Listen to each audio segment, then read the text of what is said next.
pumpkins! Today we're going to talk about farm animals. What is your favorite farm animal? Ooh, that's a pretty cool animal.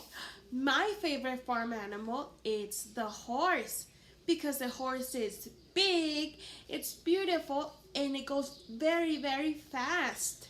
The horse is teacher's favorite farm animal.